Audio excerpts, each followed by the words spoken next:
Hello and welcome back to my ongoing series on retroactive jealousy and cognitive distortions. In today's video, we're going to talk about one that we're all guilty of from time to time, and that is emotional reasoning. My name is Zachary Stockill, and since 2013, I've been working one-on-one with thousands of men and women from all over the world, helping them overcome retroactive jealousy, helping them overcome obsessive jealousy, and save their relationships. If you'd like more information about my work or you'd like to work with me one-on-one, please visit my website at retroactivejealousy.com. Before we get into it, I'll give you my very brief reminder that the term retroactive jealousy refers to unwanted intrusive thoughts, often obsessive curiosity, and what I call mental movies about a partner's past relationships and or dating/sexual history. And cognitive distortions are irrational, unhelpful, counterproductive thought patterns that hold us back from a happier life, that often hold us back in our relationships with other people, and that often contribute to things like anxiety, depression, OCD, and of course, sometimes retroactive jealousy, which is the whole reason why I'm sharing this series here on YouTube. So what is emotional reasoning? Emotional reasoning basically refers to making sense of the world based solely on your emotions, exercising emotionality over rational thinking. This type of thinking assumes that just because you're experiencing an emotion, whatever the emotion is, that automatically means that that emotion is indicative of some kind of reality. For example, the fact that you're feeling guilt means that you're a bad person. You're automatically making meaning, making sense out of your emotions rather than looking at the picture with a more level head. Feelings are not necessarily facts. And the main lie of emotional reasoning says the opposite, basically, that all feelings are facts, when of course that isn't always true, and falling victim to that way of thinking can often lead to things like anxiety and depression and related disorders. Let's take the classic retroactive jealousy example.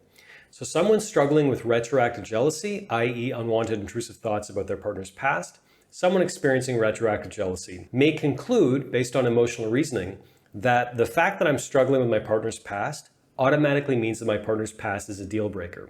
The fact that I'm experiencing these highly charged emotions relating to my partner's past automatically means that they're not the right person for me. Automatically means that I should leave, automatically means that I'm in the wrong relationship. Now, of course, as I say endlessly on this channel and elsewhere, sometimes walking away is absolutely the right decision.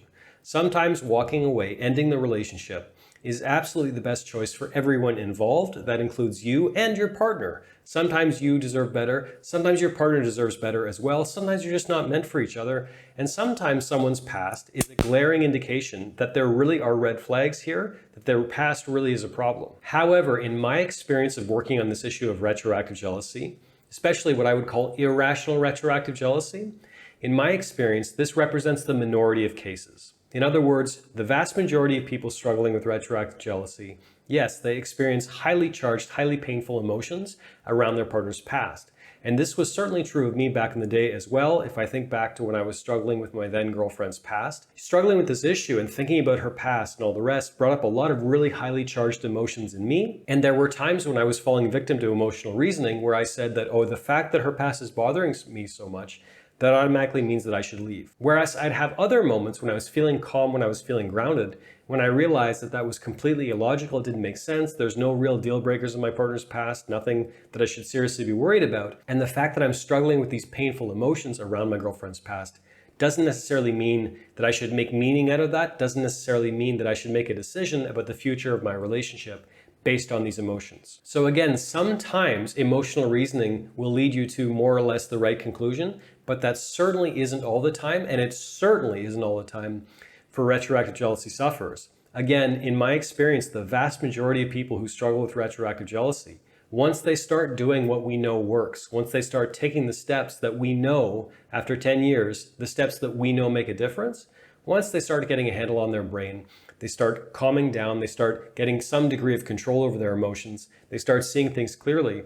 Once this happens, the vast majority of people realize that their partner's past isn't actually a deal breaker, and emotional reasoning is leading them down the wrong path. So my homework to you in this video, as is my homework in all these videos, is to encourage you, if you're a retroactive jealousy sufferer, over the next week or 2 weeks or so, you can journal about this, you can simply make mental notes if you'd prefer that, but think about where you may be falling victim to emotional reasoning in your own life, where you might be making emotional conclusions relating to your relationship or relating to anything else in your life.